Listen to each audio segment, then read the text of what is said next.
Friends, आज हम पढ़ रहे हैं वर्कशीट नंबर 44 सोशल साइंस की।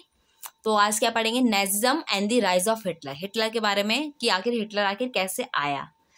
तो देखते हैं Germany after the First World war. First World war के बाद जर्मनी के साथ क्या हुआ? The infant Weimar Republic was being made to pay the sin of the old empire. They carried the burden of the war guilt and the national humiliation and was financially crippled by the being forced to pay compensation. Supporters of the Weimar Republic were mockingly called the Nuremberg criminals.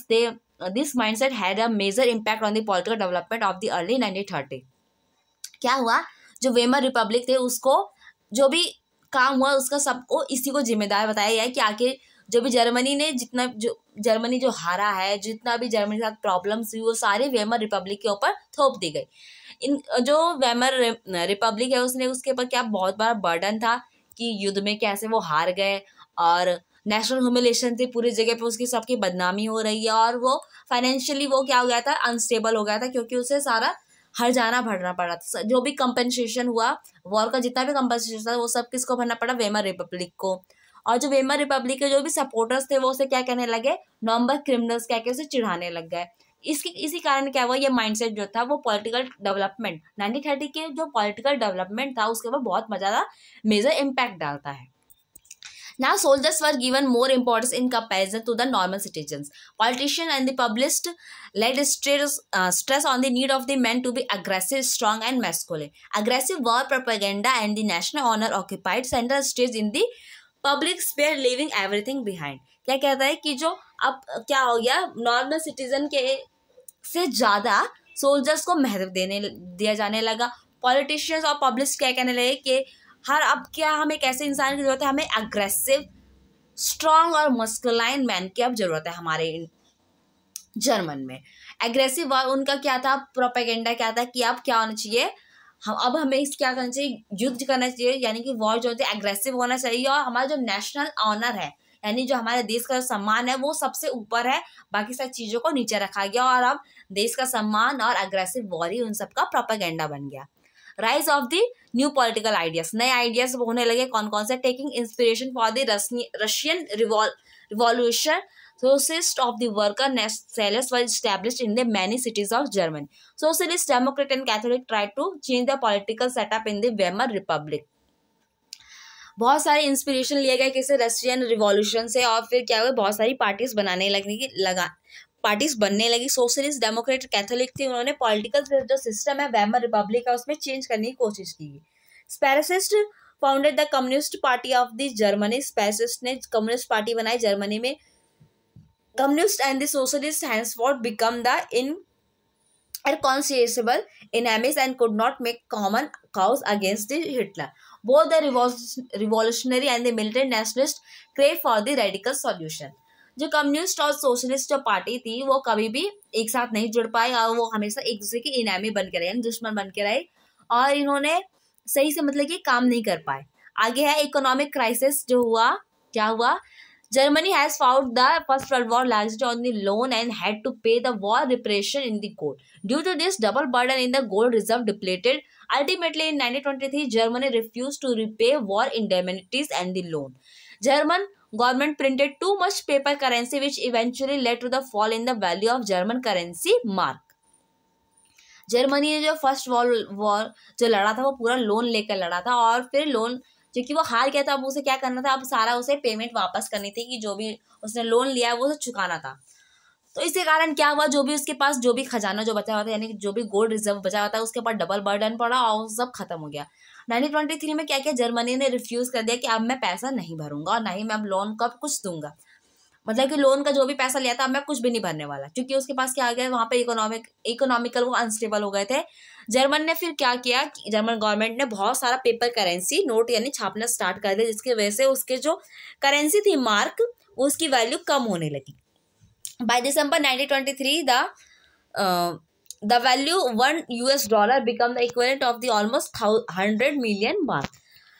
दिसंबर 1923 में क्या हुआ कि जो $1 था उसका value कितना हो गया, 100 मिलियन मार्क के इक्वल हो गया। As the value of mark collapse, price of the good soared, जैसे ही मार्क की वैल्यू जो कि कम हो गई और उस वहाँ की चीज़ों के जो दाम थे वो आसमान छूने लगे, यानी बहुत ज्यादा बढ़ गए.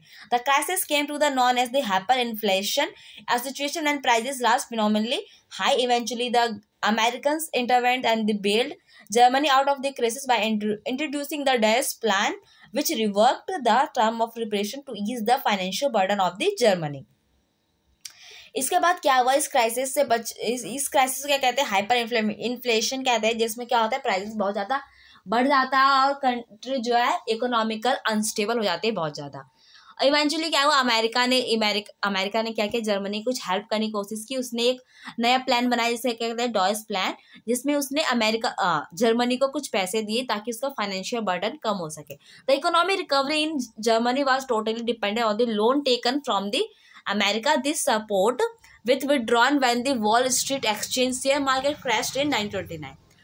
क्या हुआ, जो जर्मनी की जो पूरी इकोनॉमी थी वो किसके ऊपर डिपेंड करी थी, अभी अमेरिका का जो लोन दे रही थी उसके ऊपर. लेकिन ये लोन भी जो लोन अमेरिका देती वो भी रुक गया. क्यों? क्योंकि 1929 में जो अमेरिका का शेयर मार्केट है वॉल स्ट्रीट एक्सचेंज वो क्या कर गया, कोलैप्स कर गया, यानी कि गिर गया. और the German economy was worst hit by this economic crisis in the 1929 to 1932. और इस टाइम पे क्या हुआ, जो जर्मनी की जो इकोनॉमिक कंडीशन है वो बहुत ज़्यादा गिर गई, बहुत ही ज़्यादा खराब हो गई. There were unemployment, criminal activities and the total despair everywhere. यहाँ पर क्या होने लगा, वहाँ पे बेरोजगारी छा गई, क्रिमिनल्स एक्टिविटीज़ हो गई, यानी कि लोग एक दूसरे से क्रिमिनल करने काम मतलब इलीगल काम करने लगे, लोगों को चोरी करने लगे, एक दूसरे से धमका के पैसा लेने लगे. और हर जगह क्या हो गया था, निराशा छा गई थी. People lost confidence in the democratic parliamentary form, which seemed to offer no solution. There was a political instability and the leadership vacuum in the entire country. इसमें क्या हुआ, जो लोग हैं उनके कॉन्फिडेंस खत्म हो गया कि डेमोक्रेटिक पार्टी अब कुछ नहीं कर सकती और अब उनके पास कुछ भी, यानी कि अब कोई भी लीडर नहीं है जो हमारी कंट्री यानी कि जो जर्मन कंट्री है उसको आगे लेके जा सके. आगे क्वेश्चन है, what were the economic impact on the First World War on Germany.